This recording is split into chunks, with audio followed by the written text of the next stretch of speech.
Lady and 街头们，大家好！我看东哥这两天发了一个关于，学校老师对课堂上对学生比较严厉，然后当着学生面会打他的那个视频。还有最近炒得比较火的就是老师对比两个学生的家长收入而歧视学生。我想说的是，中国教育现在面临很多问题，这可能就是校园歧视的一种。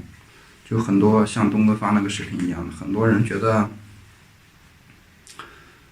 我是为你好，然后就老师自己的心里他是说想让你好，然后觉得你不应该干什么，你应该跟从我的指导，你不能干什么，给你限制的很死，就跟教条主义一样的。就如果你反对了他，或者是做了他不喜欢的，他就会对你言语上的攻击，甚至是对学生打骂。在中国这一点很常见。男生我以前在学校待过，因为我是教师资格证的，但是我没有走上，因为我实习的时候是在学校的，然后后来步入社会以后就没有走入校园这个环境了。因为我在学校的时候，可能因为我是教历史的嘛，可能会涉及到一些非常敏感的问题，但是怎么说呢？因为我特别喜欢近代史这一块，有很多事情你是不能说的，所以在这个环境下，我就觉得退出这个环境了，不再想，怎么说呢？为天地立心，为生民立命，为往圣继绝学，为万世开太平，是不可能的。再说我也没有这么宏大的理想。还有一点就是教师生活的水平相对比较低，工资水平也比较低。虽然说一直有地方政策出来说，教师的工资不能低于公务员的水平标准，说白了都是扯淡，你懂的。然后说回来，校园教育这个环节，就怎么说呢？歧视是肯定有的，那些老师认为他对你好的，其实也是他自己心理脆弱，或者是因为你触犯了他的利益。什么意思呢？就所有的事情你要跟着他学，跟着他来，可能他觉得自己教得好，或者是成绩相对比较好，管理比较好，他又觉得自己做得很好。但是这些老师是从来没有考虑过学生自己心里怎么看，学生家长应该怎么看，怎么样能够把素质教育真正变成课堂上的引导，这些人是想不通的。因为可能这些人他只是有一个证，或者是他只是考上了体制内要求你考试的这些东西，但是至于怎么教才是最好的，其实他们压根自己也不知道。他只是向学生灌输一些教科指导书上面让他灌输的，他能够教学生的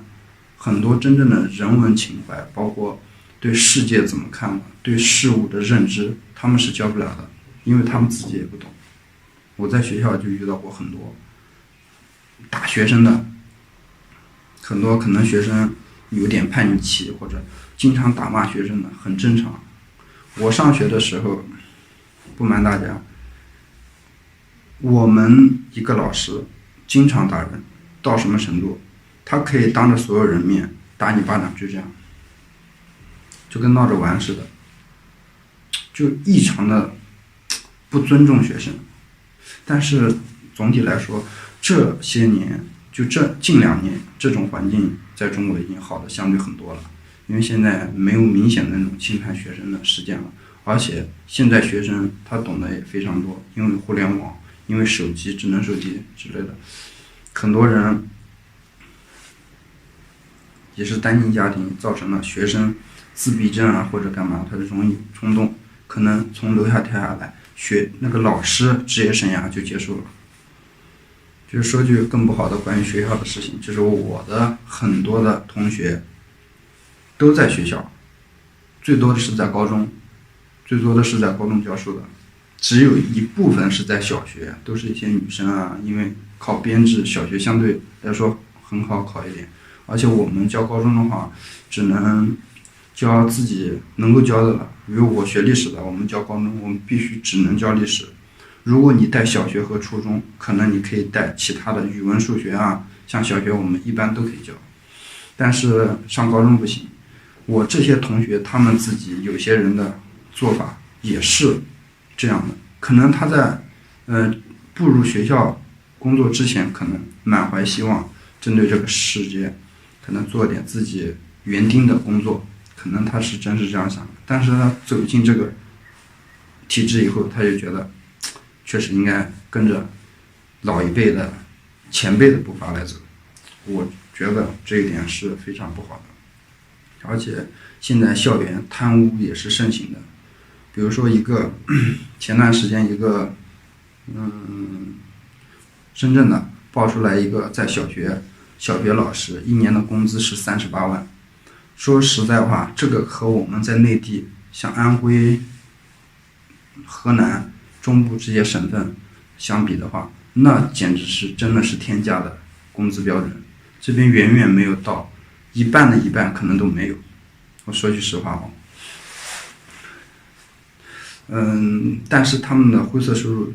真的挺多的，就包括我的同学在安徽啊这边，在中部城市啊交的灰色收入真的很多的。当班主任会有人给你送烟送酒，可能会找一些补习的，然后你可以再从中间获利。像我上小学和初中的时候，我们班主任家里面就住了5、6个学生，都是自己的学生或者是其他班学生，就在他家里吃喝住，然后平常指导他写作业，教他一点东西，就算给他的补习了，但是收费也挺高的。现在在中国现在已经明令禁止了，任课老师是不能够参与这种课外补习啊。第一，他是为了减负；第二，是为了规范这个市场化。因为如果你这样做的话，可能那些在市场之外的非体制内的教育机构，它就更不好做了，没有更好的生活没有更好的就业机会了。然后如果你这个体制内的然后再出来的话，容易搅乱这个市场，而且你可能对自己的本职工作也没那么上心了，有可能把自己的业务和自己在学校的教书联系起来，可能就是有附加条件了。比如说我妹妹，她今年上高一，他们学校的老师现在也是这样，就如果你在他们班里上课，你不去他的补习班，他就对你非常的脸色不好，而且可以说根本不会照顾到你。而且有些老师会做什么？他把自己，比如说教数学的，就教这种特别有硬性的，不像教语文，他语文可能有的教没教其实影响不是很大。写作文你该写什么还写什么。他有的数学，比如说我没有教你2元一次方程，你就在考试的时候你就是不会的，这一点是很重要的。他有些老师在学校带着课的时候，他就不教你这个，他把这个留着，然后等到他去教这些补习班的时候，他给这个补习班再上，重点上，就逼迫着你这些学生必须要去他的培训班。这个是我爆料的，绝对是真实的。而且没有人，很多学生家长和学生是没有这个，他是没有这种思想去报警啊，或者是去举报你啊。很多人都会担心，如果举报了他，我有什么呢？其实他忍1、2年，可能他就跳过去了，他就不在这个学校了，他就无所谓了。很多家长也是没有办法，很多学生就对这种环境啊，尤其是初中生，他就已经有对这个社会的阴影了。我觉得中国的教育确实有很大的地方有待提升的，而且学校里面贪污，刚说的贪污盛行，岂止我们看到这一点。平常乱收学生的课本费、班费、考试材料费，比如说这个材料费是20块钱的，他现在问你要100，班费提前收，各种活动参加活动的时候可能还要收其他的费用，真的是有些说是校园的园丁，其实不如说成是真的是衣冠禽兽。我在实习的时候就已经遇到过了很多这类的问题，真的是骇人听闻，很多没有爆出来的细节，可能大家都不懂，真正走到这个体制内的时候，大家才能看得更清楚。收红包啊，这种简直太正常不过了。希望中国的教育能越来越好，能够给这些学生真正的减负，给学生减负的同时，也要给家长减负，不能够因为你老师懒惰就让家长去改学生的作业，因为他有自己的工作，如果他自己可以教了，他为什么还要送到你到学校来呢？每个人都能够管理好自己的岗位，能够坚持自己工作的内容，这才是真正的好，并不是说你投入到学生的部分，就为了一定会让这个孩子好。但有些家长他不懂怎么办呢？这种事情说实话在中国现在很多这种事情被冠以冠冕堂皇的说法，就是说你家长不投入进来，那我们老师其实无所谓的。这句话说的简直就是混账话。为什么？你在学校该做你那一部分，家长那一部分并不是你说人家做不做的问题，你做好自己这一块就 OK 了。而且很多你让家长做那部分，其实是你本职工作。你把说的这么冠冕堂皇，改作业不是你自己的问题吗？难道是家长要去改作业吗？是不是本末倒置嘛？但很多人现在就是这种心态，而且为什么？他想让你这样做，就更能够让你家长能够经常与这些老师沟通联系，而且有些家长他弄不好，他就会求老师来做，这中间就会产生利益纠纷，可能学生老师不咸不淡，